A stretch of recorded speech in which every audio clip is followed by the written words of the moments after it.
Karena saya kebetulan orang yang nggak, maaf bahasa saya mungkin bukan sombong ya, saya nyaris tidak pernah mempelajari soal yang seperti itu. Artinya saya menghindari. Satu, saya memang kadang-kadang ini kok nggak masuk akal. Orang puasa saat ini kok kemudian nilainya melebihi puasa 1 bulan, 3.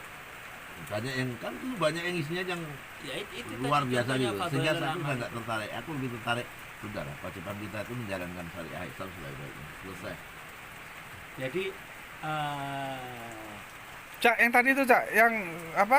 Sejak dinasti Abbasiyah Umayyah, Bani Umayyah ya, hadis-hadis yang doib itu berkeliaran berarti. banyak. Terutama yang bilang kalau baca ini padilannya ini padilannya ini. Lama itu. Aman. Kalau di dalam Al-Quran itu malah dikatakan barang yang siapa yang beramal maka akan diberikan ganjarannya sesuai dengan amalannya. Semuanya. Ya. Ya. Iya kan? Ya. Itu ayat. Jadi, Wala istal insani la masa'a juga ada. iya. Ya. Seseorang hanya akan mendapatkan sesuai dengan ikhtiarnya. Itu juga.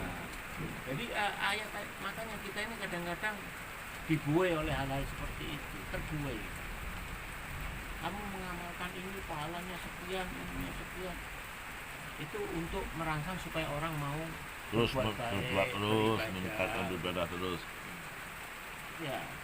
Sementara ada hadis lain mengatakan bahwa barang siapa yang berbohong atas namaku, siap-siaplah dia untuk Pak ulama nggak pernah berbohong atas nama Kanjeng Nabi. Cuma membiarkan kebohongan yang ada itu tumbuh hidup di masyarakat. Kan tidak berbohong para ulamanya. Oh, itu bukan dari bukan dari dia. Bukan produk dia. Tapi dia membiarkan berlakunya kebohongan itu. Nah, ini masalahnya. Maka ada Benar.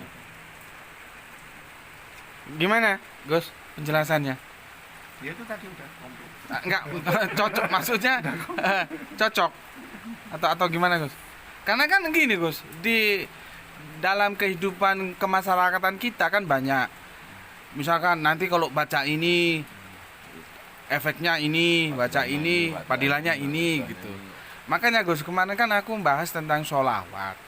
Aku bilang sholawat itu artinya mendukung. Jadi diperintah di surat Al-Ahzab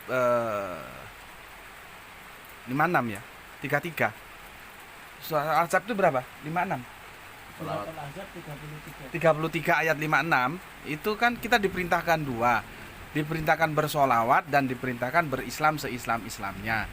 Yang masalahnya sholawat itu dipahami beda. Padahal sholawatnya mendukung. Jadi Allah dan para rasul mendukung Kanjeng Nabi Muhammad. Wahai orang-orang yang beriman, dukunglah nabimu dan berislamlah seislam-islamnya.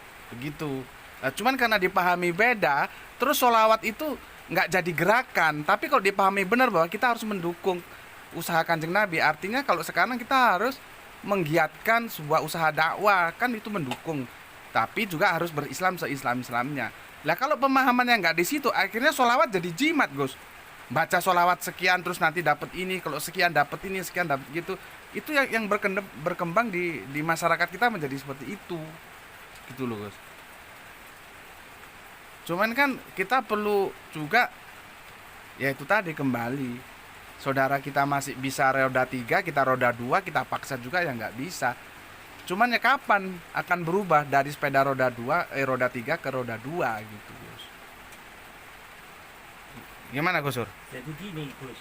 Jadi kalau kita kan disuruh bersolawat kepada Nabi. Oh. Ya. Sallu ala Nabi. Allahumma salli ala Sayyidina Muhammad. wa ala ali Muhammad. Kayak banter biasanya ngono kuwi. Nah, itu jangan cuma direalisasikan dalam ucapan. Betul. Nah, kita bagaimana? Kita mendukung Nabi ini dengan apa? Mendukung Nabi ya menjalankan Ajarannya. Tuh, Dan ikut mendakwakan, mendakwakan. Jangan hanya tanda kutip hanya sebatas Lesan. Dan katanya Nabi, barang siapa yang berselawat kepadaku satu, maka aku akan kalau tadi dipahami ya, mendukung ya kan.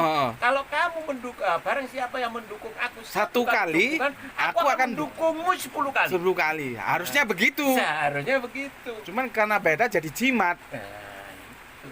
Dia berbanyak. Satu hari satu malam gak metu teko kamar cuma bocor selawat. Sholawat tok.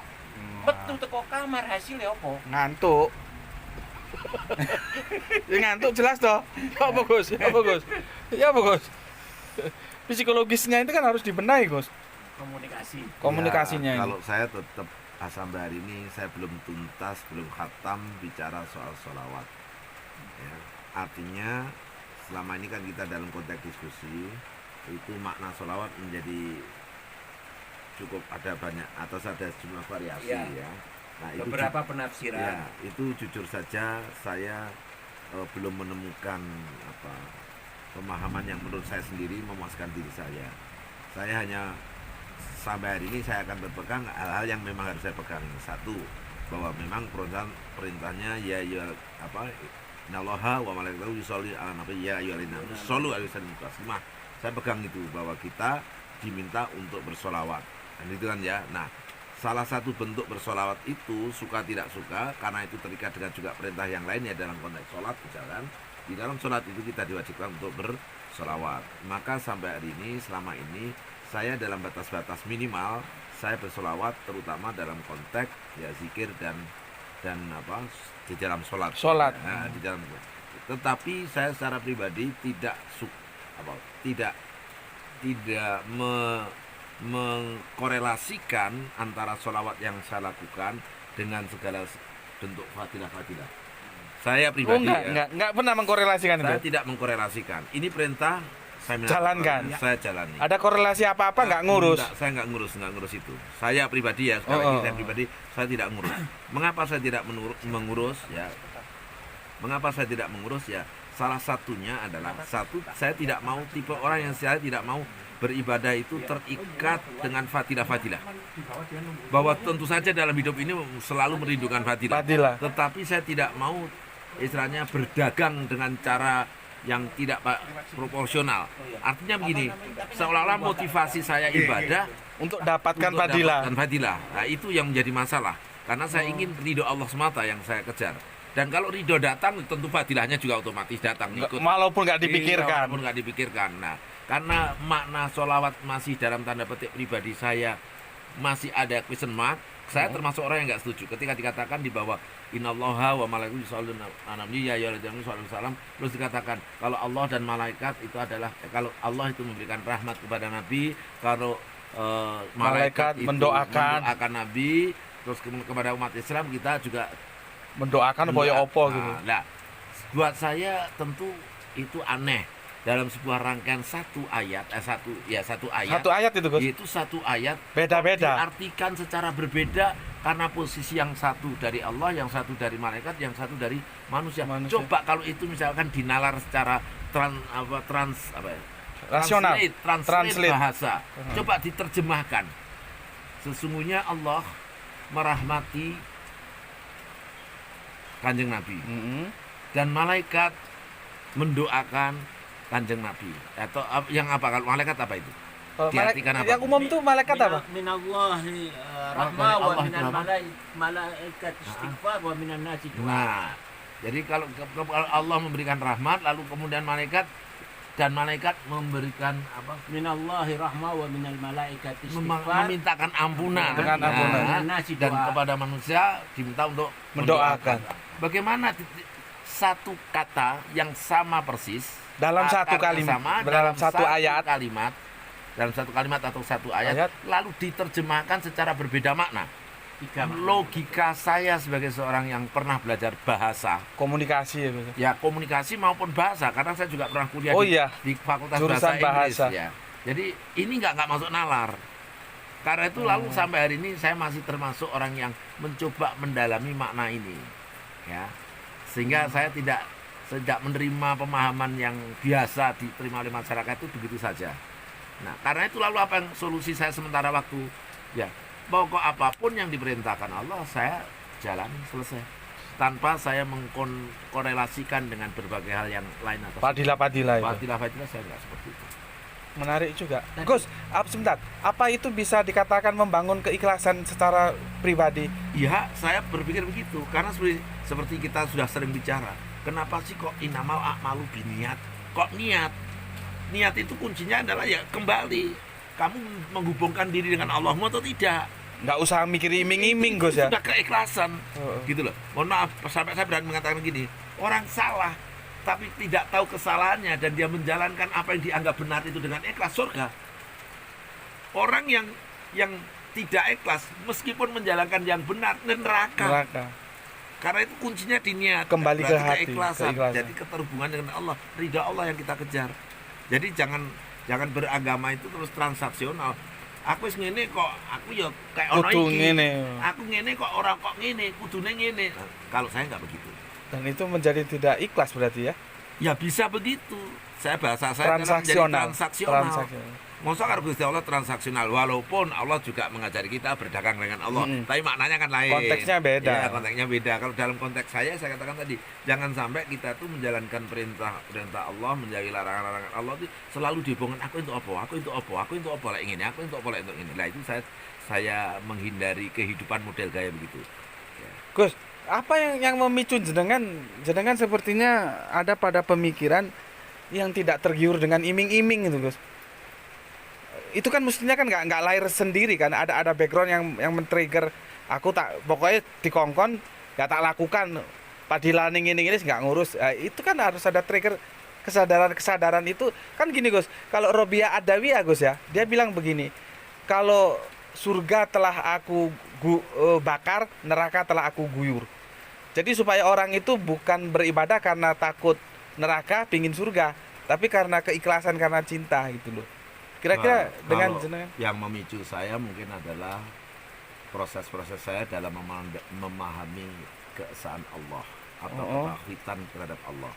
Jadi konsekuensi logis kalau kita mentauhidkan Allah, ya konsekuensi logisnya itu yaitu samina wa ta'na, ikhlas karena Allah untuk mendapatkan ridha Allah, dan ya akhirnya efeknya saya tidak terlampau, bukan berarti nggak berpikir sama sekali ya, tidak berorientasi transaksional terus model ibadah gitu. Saya lakukan ini aku dapat apa, saya lakukan ini, saya nggak lagi berpikir dapat apa karena konsekuensi ketauhidan saya mengatakan ya sudah, ikhlas karena Allah, berlakukan semaksimal kamu lakukan, semaksimal ya, bukan semampu dalam kata semaksimal mungkin kamu bisa lakukan, tak lakoni.